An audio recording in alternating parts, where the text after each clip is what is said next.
विवेक और स्नेहा की शादी को 15 साल हो चुके थे। दोनों ने अपने रिश्ते में कई उतार चढ़ाव देखे थे, मगर समय के साथ साथ उनकी नजदीकियां कम होने लगी थीं। विवेक अपने काम में इतना व्यस्त रहने लगा कि स्नेहा को उसकी जिंदगी से दूर होता महसूस होने लगा। शादी के शुरुआती साल बहुत खूबसूरत थे। विवेक हर छोटी बड़ी चीज में स्नेहा का ध्यान रखता था। सुबह की चाय से लेकर रात के खाने तक दोनों साथ बैठकर अपनी दुनिया की बातें किया करते थे। मगर वक्त के साथ विवेक की जिम्मेदारियां बढ़ती गईं और काम का बोझ इतना बढ़ गया कि वो घर पर कम समय देने लगा। स्नेहा को याद था जब विवेक पहली बार उसे बारिश में भीगने से बचाने के लिए खुद भीग गया था।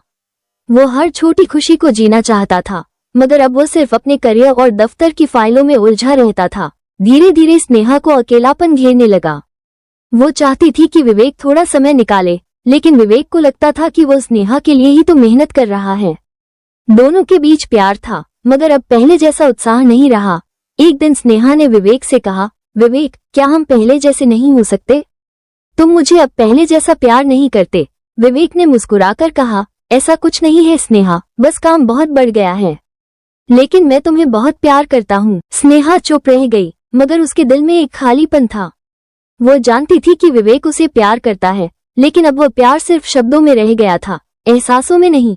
फिर एक दिन कुछ ऐसा हुआ जिसने दोनों की जिंदगी बदल दी। विवेक ऑफिस में था जब उसे एक फोन आया। फोन उठाते ही उसकी आवाज कांपने लगी। अस्पताल से कॉल था। आपकी पत्नी का एक्सीडेंट हो गया है, तुरंत आ जाइए। विवेक के पैरों तले जमीन खिसक गई। वो भागता हुआ अस्पताल पहुंचा। वहां स्नेहा बेहोश पड़ी थी। डॉक्टर कह रहे थे कि अगले 24 घंटे बहुत महत्वपूर्ण हैं। उसने कांपते हाथों से स्नेहा का हाथ पकड़ा और पहली बार एहसास हुआ कि वो कितनी बड़ी गलती कर चुका था। काम के पीछे भागते भागते उसने अपनी जिंदगी का सबसे अनमोल हिस्सा खो दिया था। उसने स्नेहा के माथे को चूमा और फूट फूट कर रोने लगा। स्नेहा, मुझे माफ कर दो। मैंने तुम्हारा साथ दिया, मगर तुम्हें वक्त नहीं दे पाया। मैं तुम्हारे बिना कुछ भी नहीं हूँ। बस एक बार आंखें खोल लो। मैं वादा करता हूँ कि अब कभी तुम्हें अकेला नहीं छोड़ूंगा।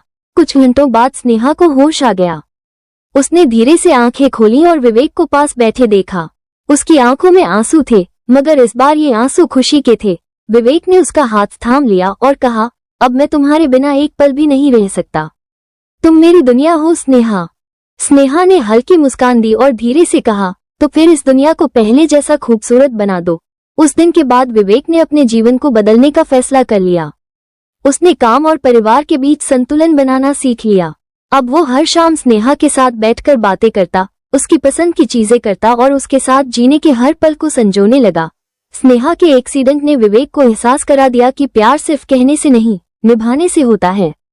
और जब इंसान को अपने किसी अपने को खोने का डर सताने लगे, तभी उसे समझ आता है कि असली खुशी कामयाबी में नहीं, अपनों के साथ बिताए पलों में होती है।